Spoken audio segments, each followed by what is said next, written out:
الحمدللہ نحمدہ ونستعینہ ونستغفرہ ونؤمن بہ ونتوکل علیہ ونعوذ باللہ من شرور انفسنا ومن سیئات اعمالنا من یہدہ اللہ فلا مضل له ومن یضلل فلا ہادی له ونشہد ان لا الہ الا اللہ وحدہ لا شریک له ونشہد ان سیدنا ومولانا محمدا عبدہ ورسولہ صلی اللہ تعالی علیہ وعلی آلہ واصحابہ وبارک وسلم تسلیما کثیرا کثیرا اما بعد وبالاسناد الى الامام الترمذی رحمہ اللہ ورضی عنہ ونفعنا بعلومہ قال باب ما جاء فی صفت شراب رسول اللہ صلی اللہ علیہ وسلم، نبی کریم صلی اللہ علیہ وسلم کے مشروبات اور پینے کی چیزوں کا بیان۔ حدثنا ابن ابی عمر قال حدثنا سفیان عن معمر عن الزہری عن عروہ عن عائشہ رضی اللہ عنہ قالت كان احب الشراب الى رسول اللہ صلی اللہ علیہ وسلم الحلو البارد۔ حضرت عائشہ صدیقہ رضی اللہ عنہ فرماتی ہیں نبی کریم صلی اللہ علیہ وسلم کو پینے کی سب چیزوں میں میٹھی اور ٹھنڈی چیز مرغوب تھی۔ میٹھی اور ٹھنڈی چیز مرغوب تھی۔ بظاہر تو اس حدیث سے ٹھنڈا اور میٹھا پانی ہی مراد ہے، چنانچہ ابو داؤد شریف کی روایت میں اس کی تصریح بھی وارد ہوئی ہے۔ کان یستعذب لہ من السقیا، یہ مدینہ شریف سے تقریباً 30 میل کے فاصلے پر ایک کنواں تھا، اس کا نام سقیا تھا، اور وہاں کا پانی بہت میٹھا تھا۔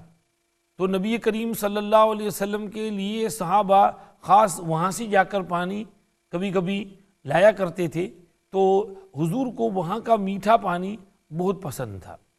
تو ہو سکتا ہے اس جگہ الحلو البارد سے مراد میٹھا ٹھنڈا پانی۔ ٹھنڈا اس میں بھی یہ ہے کہ پانی کو ٹھنڈا کر کے پینے میں کوئی حرج نہیں۔ ابن القیم رحمۃ اللہ علیہ نے لکھا ہے کہ جو پانی ٹھنڈا ہوتا ہے تو وہ جسم کی حرارت کو ختم کرتا ہے اور جسم کی رطوبت میں اضافہ کرتا ہے اور پیاس بجھانے میں بہت مفید ہے، تو اور رگوں کے اندر بھی پیوست ہو جاتا ہے اور رگوں کو کڈنی کو فائدہ کرتا ہے، اس لیے پانی تو ٹھنڈا ہی پینا چاہیے۔ ایک حدیث کے اندر یہ بھی فرمایا اللہم اجعل حبک احب الی من نفسی و اہلی ومن الماء البارد، اے اللہ تیری محبت میرے دل میں میری جان سے، میری فیملی سے اور ٹھنڈے پانی سے بھی زیادہ کر دیجئے۔ یعنی ٹھنڈا پانی انسان کو محبوب اور مرغوب اور پیارا ہوتا ہے، تو پانی تھوڑا ٹھنڈا ہی پینا چاہیے۔ گرم گرم پانی پینے سے وہ پیاس نہیں بجھتی اور اس میں وہ لذت بھی نہیں آتی، تو تھوڑا سا ٹھنڈا کیا ہوا ہو تو اس میں راحت ہوتی ہے، خاص طور پر گرم ملک میں، گرم موسم میں، اور پانی ہی پینا چاہیے، کیونکہ ادھر ادھر کے مشروبات پیتے ہیں پیپسی کوک وغیرہ تو اس میں تو شوگر ہی بہت زیادہ ہوتی ہے، اور پھر جوس ووس پیتے ہیں تو جوس بھی کوئی جوس 100% نیچرل نہیں ہوتا، جو آپ اپنے ہاتھ سے نکالیں اورنج کا وہی نیچرل ہوتا ہے، باقی جتنی کمپنیاں والے ہیں تو وہ اس میں کچھ نہ کچھ ملاتے ہی ہیں۔ تو اس لیے بہتر یہی ہے کہ آدمی پانی زیادہ سے زیادہ پیوے، کیونکہ اس سے رطوبت بھی برابر ملتی ہے اور جسم جو ہے اس کو قوت بھی ملتی ہے اور اس کے کڈنی وغیرہ کی حفاظت ہوتی ہے، صفائی اندر سے برابر ہو جاتی ہے۔ تو اس لیے ٹھنڈا پانی، میٹھا پانی یہ آپ صلی اللہ علیہ وسلم کو پسند تھا۔ یہ بھی ہو سکتا ہے کہ اس جگہ الحلو البارد سے مراد یہ ہے کہ شہد کا شربت یا کھجوروں کی نبیذ، جیسے ہم لوگ یہاں پر پانی کو میٹھا کرنے کے لیے اس میں کچھ کارڈیل ڈال دیتے ہیں، مثلا ومٹو ہے، رائبینا ہے، یا کوئی اورنج اینڈ بارلی واٹر ہے، تو اس کو پانی کے گلاس میں ڈال کے تھوڑا میٹھا کر کے پھر پیتے ہیں۔ تو اس زمانے میں یہ چیزیں نہیں تھی، تو پانی میٹھا کرنے کے لیے اس میں شہد ڈال دیتے تھے، تو تھوڑا سا شہد ڈال دیا اور پھر اس کو مکس کر کے پی لیا، تو ٹھنڈا پانی اس میں شہد بھی ملا ہوا ہو یہ حضور کو پسند تھا۔ اسی طرح نبیذ بھی مراد ہو سکتا ہے۔ نبیذ جو ہے وہ پیچھے ہم نے بیان کیا تھا کہ کھجور یا کشمش پانی میں ڈال دیے جائیں پھر اس کو رہنے دیا جائے تو اس کا مٹھاس پانی میں ٹرانسفر ہو جائے. تو یہ کبھی شام کو ڈال دیتے تھے, صبح میں پی لیتے تھے. تو یہ نبیذ اس طرح سے ٹھنڈا کر کے جو بنایا گیا ہو وہ حضور پاک صلی اللہ علیہ وسلم کو زیادہ پسند تھا. بہرحال یا تو ویسے ہی سادہ ٹھنڈا میٹھا پانی مراد ہے, اور یا یہ کہ شہد ملا ہوا اور نبیذ بنایا ہوا جو پانی ہے وہ حضور کو پسند تھا اور اس کو نوش فرماتے تھے. اس میں یہ ہے, حضرت شیخ رحمۃ اللہ علیہ فرماتے ہیں, شاید یہ کہنا یہ چاہتے ہیں کہ حضور اکرم صلی اللہ علیہ وسلم کے دربار میں کھانے پینے کا اتنا اہتمام نہ تھا, جو کھانے کے معاملے میں اتنا اہتمام نہ تھا, جو حاضر ہوتا وہ تناول فرما لیتے, لیکن پانی کے باب میں آپ کے یہاں میٹھے اور ٹھنڈے پانی کا خاص اہتمام تھا, تو میٹھا پانی اور ٹھنڈا پانی پسند فرماتے تھے. ایک اور حدیث بھی ہے مشکات شریف میں کہ ایک انصاری صحابی کے یہاں آپ صلی اللہ علیہ وسلم مہمان تشریف لے گئے اور ان سے کہا, بھئی اگر تمہارے یہاں ایسا پانی ہو جو رات بھر چمڑے کے مشکیزے میں رہا ہو اور ٹھنڈا ہو تو وہ دے دو, ورنہ یہ جو پانی جو ہے پانی کی سٹریم ہے تو اسی سے ہم منہ لگا کر کے پی لیتے ہیں. انہوں نے کہا نہیں حضور میرے پاس مشکیزے کا ٹھنڈا پانی ہے. تو انہوں نے پہلے سے جو رکھا تھا گھر کے اندر مشکیزے میں وہ ٹھنڈا پانی نکال کر دیا اور حضور نے اس کو نوش فرمایا. تو پانی کے باب میں آپ ذرا پرٹیکولر تھے, اچھا پانی پیتے تھے, میٹھا پانی پیتے تھے. ہم کو بھی اس کا خیال رکھنا چاہیے, اچھا اور میٹھا پانی پینا چاہیے. اور ہمارے یہاں تو الحمدللہ انگلینڈ میں اللہ نے بڑی سہولتیں دی ہیں, تو یہ جو نل کا پانی ہوتا ہے یہ بھی بہت صاف ستھرا اور میٹھا ہوتا ہے. اگر کسی علاقے میں کوئی مسئلہ ہو اور بوٹل کا پانی پینا پڑے, اللہ نے آپ کو پیسے دیے ہوں تو پانی کے اوپر پیسے خرچ کر کے اچھا بوٹل والا پانی پیو, تاکہ اچھا پانی آپ کے جسم میں جاوے اور آپ کے جسم کے لیے مفید ہو. بہرحال یہ ہے چیز ہے, اگر اللہ نے پیسے دیے ہوں زمزم خرید کے پی سکتے ہوں تو زمزم پینا چاہیے. زمزم کے تو برکات بھی ہیں, فوائد بھی ہیں, تو ان فوائد اور برکات کو بھی حاصل کرنا چاہیے. آگے چلیے. وبه قال حدثنا احمد بن مني قال حدثنا اسماعيل بن ابراهيم قال اخبرنا عدي بن زيد عن عمر وهو ابن ابي حرملة عن ابن عباس رضي الله تعالى عنهما قال دخلت مع رسول الله صلى الله عليه وسلم انا وخالد بن الوليد على ميمونة فجاءتنا بإناء من لبن فشرب رسول الله صلى الله عليه وسلم وانا على يمينه وخالد على شماله فقال لي الشربة لك فإن شئت آثرت بها خالدا فقلت ما كنت لأوثر على سورك أحدا. ثم قال رسول الله صلى الله عليه وسلم من أطعمه الله طعاما فليقل اللهم بارك لنا فيه وأطعمنا خيرا منه, ومن سقاه الله لبنا فليقل اللهم بارك لنا فيه وزدنا منه. ثم قال رسول الله صلى الله عليه وسلم ليس شيء يجزئ مكان الطعام والشراب غير اللبن. عبداللہ ابن عباس رضی اللہ عنہما کہتے ہیں کہ میں اور خالد بن ولید رضی اللہ عنہ دونوں حضرت نبی کریم صلی اللہ علیہ وسلم کے گھر میں حضرت میمونہ کے پاس داخل ہوئے. حضرت میمونہ دونوں کی خالہ ہوتی تھی, ابن عباس کی بھی رشتہ دار اور حضرت خالد کی بھی رشتہ دار. تو دونوں اپنی خالہ کی وہاں پہنچے تو حضرت میمونہ رضی اللہ عنہا دودھ کا ایک پیالہ لائیں اور سامنے پیش فرمایا. نبی کریم صلی اللہ علیہ وسلم نے اس کو پیا اور میں آپ کے دائیں جانب بیٹھا ہوا تھا اور حضرت خالد بن ولید رضی اللہ عنہ بائیں جانب لیفٹ سائڈ پر بیٹھے ہوئے تھے. تو آپ صلی اللہ علیہ وسلم نے فرمایا کہ اس پانی کو پینے کا حق تیرا ہے کیونکہ تو دائیں جانب ہے, لیکن اگر تو اپنی خوشی سے چاہے تو خالد کو ترجیح دے دے. میں نے عرض کیا کہ حضور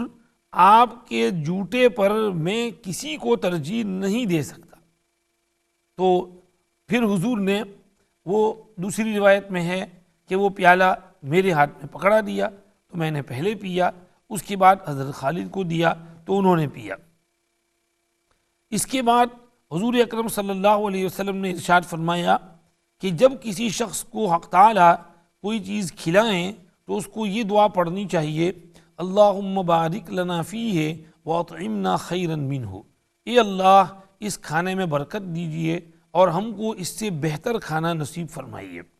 اور جب کوئی حق تعالی شانہ کسی کو دودھ عطا فرمائیں تو اس کو یہ دعا پڑھنی چاہیے، اللہم بارک لنا فیہ وزدنا منہ،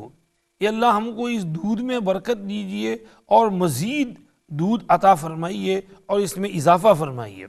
پھر حضور پاک صلی اللہ علیہ وسلم نے فرمایا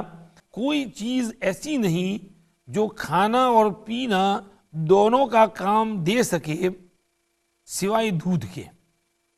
یہ تو ہوئی حدیث جو حضرت عبداللہ ابن عباس رضی اللہ عنہما سے منقول ہے۔ حضرت عبداللہ ابن عباس اور حضرت خالد بن ولید دونوں کی چونکہ رشتہ داری ہے اس لیے وہاں پردے کا مسئلہ نہیں ہے حجاب کا، تو حضرت میمونہ ان کی خالہ ہوتی ہیں، تو اس لیے ان کے پاس حضور کے یہاں مہمان بن کر آئے تھے، خالو ہوئے ان کے۔ تو حضرت خالد بن ولید لیفٹ سائڈ پر تھے اور ابن عباس رائٹ سائڈ پر۔ حضور نے دودھ پی کر ان کو کہا کہ بھئی حق تو تمہارا ہے، یعنی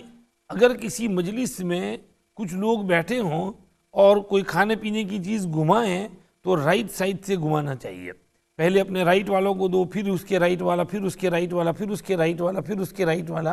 اور اخیر میں یہاں ہیں۔ تو حضور بیچ میں تشریف فرما ہیں، حضور نے وہ دودھ نوش فرمایا، اس کے بعد ابن عباس سے پوچھا بھئی تو رائٹ سائڈ پر ہے، حق تیرا ہے، لیکن تیری اجازت تو میں لیفٹ سائڈ پر خالد کو پہلے دوں تاکہ تمہارے پاس بعد میں آئے۔ انہوں نے کہا نا حضور آپ کا جھوٹا ہے تو میں تو آپ کی برکت پہلے پوری لوں گا پھر ان کو دوں گا، کیونکہ ان کو ایک ہے پتہ نہیں خالد بن ولید کتنا پیئیں، کم پیئیں، زیادہ پیئیں، میرے پاس کتنا آئے، مجھے پہلے برابر بسم اللہ بول کر دبا کر پی لینے دو، نہیں پھر میں دیتا رہوں گا ان کو۔ تو اس لیے یہ ابن عباس رضی اللہ عنہ تو چھوٹے تھے، بچے تھے، اور ادھر خالد بن ولید بڑے تھے، مگر ابن عباس سمجھدار بہت تھے، تو اس لیے انہوں نے کہا حضور آپ کی برکت مجھے پہلے دو، نہیں پھر ان کو دوں گا۔ تو چنانچہ حضور نے ان کے ہاتھ میں وہ پکڑا دی اور سمجھیے کہ لے لیا۔ اس سے ایک طرف تو تربیت معلوم ہوئی کہ ابن عباس چھوٹے بچے تھے، بھتیجے تھے، بھائی کے بچے حضرت عباس کے، تو تربیت بھی ان کی ہوئی تاکہ ان کو سکھائیں کہ بھئی دائیں طرف سے شروع کرنا چاہیے، لیکن اجازت لیں تو پھر بائیں طرف والے کو دے سکتے ہیں۔ تو ایک تو یہ ادب سکھایا کہ پہلے رائٹ سائڈ پر ہی دینا چاہیے، اور دوسرے یہ کہ حضور نے آگے پھر یہ بات بھی فرمائی اللہم بارک لنا فیہ واطعمنا خیرا منہ، اللہ کوئی کھانے کی چیز مرحمت فرمائیں، کوئی بھی کھانے کی چیز ہو، روٹی ہو، اناج ہو، فروٹ ہو، تو یہ دعا پڑھو اللہم بارک لنا فیہ واطعمنا خیرا منہ، اللہ اس کھانے میں برکت دیجیے اور اس سے اچھی چیز کھلائیے۔ آم کھائے تو اللہ اس آم میں برکت دیجیے اور اس سے اچھے آم کھلائیں، اور اس سے بہتر سیزن میں اور آئیں تو مزیدار آم مزید ہم کو ملیں، اور اسی طرح انگور کھائیں اور چیز کھائیں تو اس میں یہ دعا پڑھ لیا کرو، بریانی کھائیں، پلاؤ کھائیں، پیزا کھائیں تو اللہم بارک لنا فیہ واطعمنا خیرا منہ، اس سے اچھا کھانا ہم کو کھلائیے، آپ کی نعمتیں ہم کو نصیب فرمائیے۔ تو اللہ سے یہ دعا مانگنی چاہیے۔ لیکن دودھ پئیں تو پھر کہنا چاہیے اللہم بارک لنا فیہ وزدنا منہ، اللہ دودھ میں برکت بھی دیجیے اور زیادہ دودھ عطا فرمائیے۔ دودھ بہت مفید چیز ہے۔ حضور نے اس کی وجہ پھر سمجھائی، ارشاد فرمایا کہ کوئی چیز کھانا اور پینا دونوں کا کام نہیں دیتی سوائے دودھ کے، یعنی روٹی سے پیٹ بھرتا ہے پیاس نہیں بجھتی، اور پانی سے پیاس بجھتی ہے اور لیکن پیٹ نہیں بھرتا، مگر دودھ ایسی چیز ہے کہ اس سے پیاس بھی بجھتی ہے اور پیٹ بھی بھرتا ہے، وہ پیاس بجھانے کا کام بھی دیتا ہے دودھ، اور خوراک کا کام بھی دیتا ہے۔ اسی لیے عرب لوگ اس میں سفر جب کرتے تھے ڈیزرٹ میں، ریگستان میں، تو اپنے ساتھ لمبے چوڑے چولہے وولے لے کر نہیں چلتے تھے، یہ پانی ہوتا تھا، ستو ہوتا تھا، اور اونٹنیاں ہوتی تھیں تو ان اونٹنیوں کا دودھ نکال کر پی لیتے تھے۔ تو اس لیے دودھ کو وہ بہت خیر کی چیز سمجھتے تھے کہ دودھ سے انسان زندہ رہ سکتا ہے، اس کا گزارا ہو سکتا ہے، بھوک بھی دور ہو سکتی ہے، پیاس بھی دور ہو سکتی ہے۔ اس لیے فرمایا کہ اللہم بارک لنا فیہ وزدنا منہ، دودھ پی کر پڑھا کرو۔ دودھ بھی اچھی قسم کا پینا چاہیے، جو اگر ہمارے اس ملک میں آرگینک مل سکتا ہو تو وہ خریدنا چاہیے، اور سمجھیے عام دودھ کے مقابلے میں وہ دودھ ذرا مہنگا ہوتا ہے، فائدہ بھی اس میں زیادہ ہوتا ہے۔ اور دوسرے ملکوں میں ہوں تو وہاں پر جو سمجھیے کہ اچھی کوالٹی کا اچھی قسم کا دودھ ہو وہ خرید کر کے پینا چاہیے۔ ہمارے یہاں وہاں حج میں ہم جاتے ہیں تو بعض لوگ اونٹنی کا دودھ پینے کے لیے جاتے ہیں، کہتے ہیں جی وہاں مدینہ شریف میں وہ باہر گاڑی والے لے جاتے ہیں تو بدبو ہوتے ہیں تو وہاں اونٹنی کا دودھ پلاتے ہیں، تو ہم لوگوں کو چونکہ اس کی عادت نہیں ہے تو ہمارے لیے وہ تھوڑا ثقیل ہوتا ہے اور اس میں بعضوں کو پیٹ چالو ہو جاتا ہے۔ اصل اگرچہ مقوی بہت ہے، جیسے بھینس کا دودھ بہت مقوی ہے اور اس میں سمجھیے فوائد بہت ہیں، تو اونٹنی کے دودھ میں بھی بہت فائدے ہیں، بلکہ بعض ہمارے یہاں ایک دوست ہیں وہ تو اونٹنی کا دودھ منگوا کر فریز کر کے وہ منگواتے ہیں پھر بیچتے ہیں، وہ کہتے ہیں اس میں بہت فائدے ہیں، کینسر میں بھی مفید ہے اونٹنی کا دودھ، یہ انہوں نے کہا اونٹنی کا دودھ ریگولر پیا جائے تو کینسر کو بھی فائدہ کرتا ہے۔ تو یہ سمجھیے کہ ہے دودھ کے فوائد ہیں، تو انہوں نے حضور نے یہ فرمایا کہ دودھ پی کر یہ دعا مانگو کہ اللہم بارک لنا فیہ وزدنا منہ۔ تو آپ صلی اللہ علیہ وسلم کو پینے کی میٹھی چیز بھی پسند تھی اور آپ صلی اللہ علیہ وسلم کو دودھ بھی پسند تھا، اس کو یہاں بیان فرما رہے ہیں۔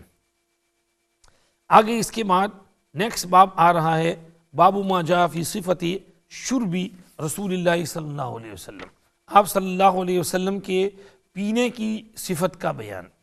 مشروبات کا تو بیان ہو گیا کہ اس میں پانی اور دودھ، اور اس میں پیچھے ہم نے نبیذ کا بھی ذکر کیا تھا، حضور نے نبیذ پیا ہے، یعنی اس میں شہد ملا دیا، کھجور ملا دیے، چھوارے ملا دیے، کشمش ملا دیا اور اس کا مٹھاس، اور اس کو حضور نے نوش فرمایا۔ تو یہ مشروب پینے چاہیے، اور یہ بھی ہم نے بول دیا کہ یہ سافٹ ڈرنکس جو ہوتے ہیں کبھی کبھار پی لیا حرج نہیں، لیکن ڈیلی اس کا عادی نہیں بننا چاہیے۔ کبھی کوئی خاص موقع ہے، کوئی دعوت ہے، شادی بیاہ ہے، اس میں اگر پی لیا ٹھیک ہے، لیکن روزانہ اس کا عادی نہیں بن جانا چاہیے کہ بغیر کوک کے کھانا ہضم نہ ہو اور بغیر پیپسی کے، بغیر 7 اپ کے، اور اس کے کام نہ چلے، تو اس سے تھوڑا احتیاط کرنا چاہیے۔ اور مشروبات میں بھی کھٹے مشروب سے پرہیز کرنا چاہیے، کھٹا شربت جو ہے وہ نقصان دیتا ہے۔ ہاں گرمی میں کھٹا شربت مفید ہوتا ہے کیونکہ کھٹاس جو ہے وہ گرمی کو کاٹتی ہے، تو لیموں کا شربت گرمی میں پیا جائے تو اس سے پیاس بجھتی ہے، وہ ٹھیک ہے، لیکن عام حالات میں کھٹی چیزیں پینے سے احتیاط کرنا چاہیے، تو میٹھی چیزیں پینی چاہیے، میٹھا مشروب پینا چاہیے۔ بہرحال یہ ہوا۔ آگے باب ما جاء فی صفت شرب رسول اللہ صلی اللہ علیہ وسلم، نبی کریم صلی اللہ علیہ وسلم کے پینے کا طریقہ اور طرز کیا تھا اس کا بیان۔ حدثنا احمد بن منی قال حدثنا هشيم قال اخبرنا عاصم الاحول ومغيرة عن الشعبي عن ابن عباس رضی اللہ عنہما ان النبي صلی اللہ علیہ وسلم شرب من زمزم وهو قائم۔ ابن عباس رضی اللہ عنہما کہتے ہیں نبی کریم صلی اللہ علیہ وسلم نے زمزم کا پانی کھڑے ہونے کی حالت میں نوش فرمایا۔ یہ کب کا واقعہ ہے؟ بظاہر یہ حجۃ الوداع کا واقعہ ہے، یعنی ذوالحجہ سن 10 ہجری میں آپ صلی اللہ علیہ وسلم جب فیئرویل حج کے لیے گئے تھے اس وقت کا قصہ ہے۔ چنانچہ صحیحین کی حدیث ہے، اتیت النبی صلی اللہ علیہ وسلم بدلو من ماء زمزم فشرب وهو قائم، تو حضور نے زمزم کا پانی کھڑے ہو کر نوش فرمایا۔ اس حدیث سے یہ معلوم ہوتا ہے۔ دوسری روایت میں ابن ماجہ میں آیا کہ میں نے اکرمہ سے اس کا تذکرہ کیا تو اکرمہ کہنے لگے کہ اس وقت حضور اونٹنی پر سوار تھے تو حضور نے کھڑے ہو کر کیسے پیا ہوگا۔ لیکن ابو داؤد میں دوسری روایت سے پتہ چلتا ہے کہ نبی کریم صلی اللہ علیہ وسلم نے اونٹنی پر طواف فرمایا اور طواف کر کے 2 رکعت نماز پڑھی، تو شاید اس 2 رکعت نماز سے فارغ ہو کر پھر حضور نے زمزم کا پانی پیا تھا۔ اور زمزم کا پانی کیوں کھڑے ہو کر پیا؟ اس لیے کہ وہاں نمبر 1 بھیڑ بہت تھی، اور نمبر 2 وہاں پر بیٹھنے کی کوئی مناسب جگہ نہ تھی، احرام کے میلے گندا ہو جانے اور کیچڑ میں خراب ہو جانے کا خطرہ ہوگا، اس لیے حضور نے کھڑے کھڑے پیا۔ یا نمبر 3 آپ صلی اللہ علیہ وسلم نے بیان جواز کے لیے اس کو کھڑے ہو کر پیا کہ بھئی بیٹھ کر پینا کوئی فرض واجب نہیں اور کھڑے ہو کر پینا کوئی حرام ورام نہیں ہے، بلکہ کبھی ضرورت پڑے تو کھڑے ہو کر بھی پی سکتے ہیں۔ اور نمبر 4 بہت سے علماء نے یہ کہا کہ جن روایات میں کھڑے ہو کر پینے سے منع فرمایا ہے تو وہ ان روایات میں زمزم کا پانی شامل نہیں ہے، زمزم مستثنا ہے۔ زمزم کو کھڑے ہو کر پینا درست بلکہ افضل، کیونکہ حضور نے زمزم کھڑے ہو کر پیا تھا، تو اگر آپ بھی کھڑے ہوں تو زمزم کھڑے کھڑے ہی پئیں، دوسرا پانی بیٹھ کر کے پئیں، لیکن زمزم کا پانی کھڑے ہو کر پینا چاہیے۔ بہت سے علماء نے یہ کہا ہے۔ ہم بھی کہیں پر کسی کے گھر جاتے ہیں، کوئی حج میں سے آیا ہو، عمرے سے آیا ہو اور زمزم پیش کرے تو عموماً ہم کھڑے ہو جاتے ہیں، پھر بسم اللہ پڑھ کر دعا پڑھ کر پھر پیتے ہیں۔ اللہم انی اسألک علما نافعا وعملا صالحا ورزقا حلالا طیبا واسعا وشفاء من کل داء، تو یہ دعا پڑھ کر پھر پینا چاہیے زمزم۔ تو کھڑے ہو جائیں تو دعا بھی یاد آ جاتی ہے، اگر بیٹھے بیٹھے پینے تو دعا بھول جاتے ہیں، تو اس لیے کھڑے ہو کر قبلہ کی طرف منہ کر کے، کیونکہ دعا کے لیے قبلہ کی طرف منہ کرنا بہتر ہے، تو زمزم کا پانی کھڑے ہو کر قبلہ کی طرف منہ کر کے پھر دعا مانگ کر کے پھر پینا چاہیے۔ یہ سمجھیے کہ ادب ہے زمزم کے پانی کا۔ باقی اور پانی جو ہیں اور مشروبات انہیں بیٹھ کر پینا افضل ہے۔